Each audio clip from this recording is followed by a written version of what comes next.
Develop roads and create jobs. RAL is a provincial road infrastructure delivery parastatal.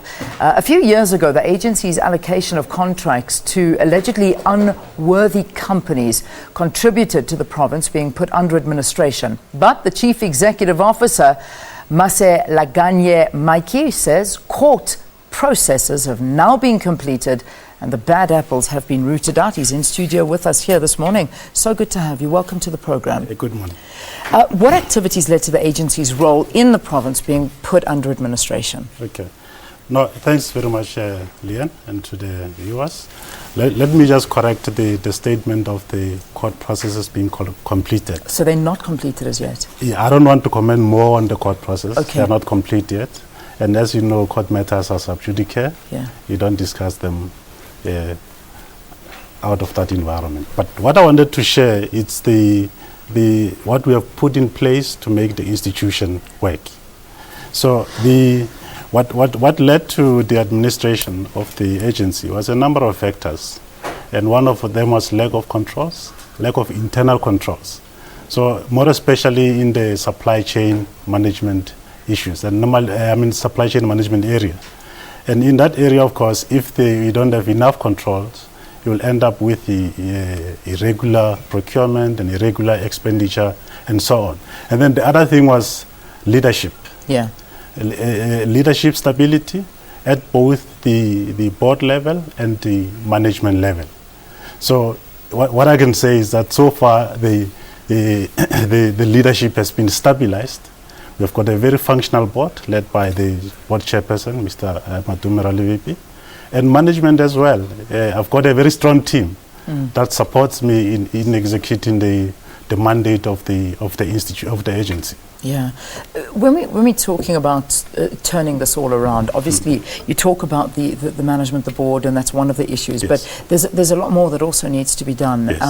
What is it? What is the plan? How to turn this all around? What I can say is that you are right. There is a lot more that must be done. Now, what we have done was first to focus on strengthening the internal controls, strengthening governance to ensure that we can win the confidence of the people, our stakeholders, and also to ensure that we have got the right skills, people with the right skills in the right position to execute the infrastructure delivery mandate.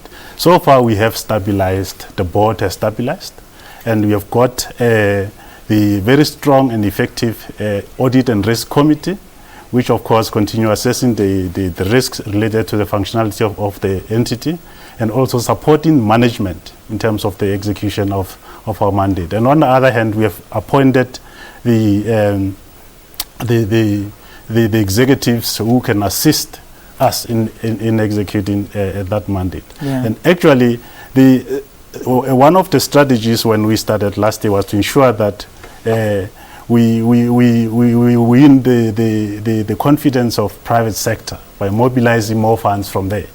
Because if you want to, anyone will put money in an institution that he or she has confidence that it's stable, it can deliver, and it has got the right resources to ensure that service delivery becomes the order of the day. Just very quickly, we obviously with all of this, there are a lot of projects that are underway and envisaged going forward, and I know one of them is of course unlocking of that northern mineral belt, which is, you're sitting on a massive amount there. I think it's something of probable reserves of 744 million tons, which will be the biggest coal mining entity within the country, and this will create jobs. But the projects going forward, when can we see them all moving into implementation phase? So far this financial year, we've got about 42 projects running in the province, and in the area, specifically the area that I'm talking about is the Waterberg area.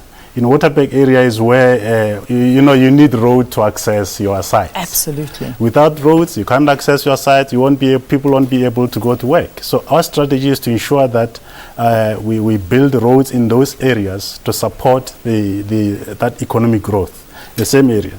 So in the Waterberg area, for example, we have partnered with Exaro. They contributed close to 71 million in connecting about 13 villages to the main commercial centers.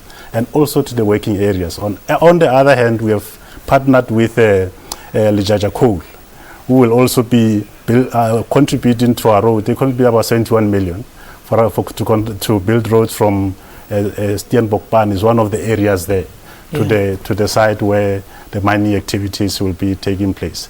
And what I must emphasize, Leanne, is that the fact that you've got, in that area alone, you've got 140 million from private sector side, over and above what we contribute. The fact that they are there supporting us is a clear endorsement of the leadership and the capability of the agency to deliver. Because you can't put your money in areas where you don't really have confidence or you don't trust what's going on. Absolutely. Well, listen, thanks for coming in and giving us an update. We'll certainly watch that one as well. The Chief Executive Officer for the Road Agency in Limpopo talking to us here on the program. Maselaganye Matji, thank you very much for being with us here on the program. Thank you. Much appreciated. All right, let's take a break. We'll see you after this. Stay tuned.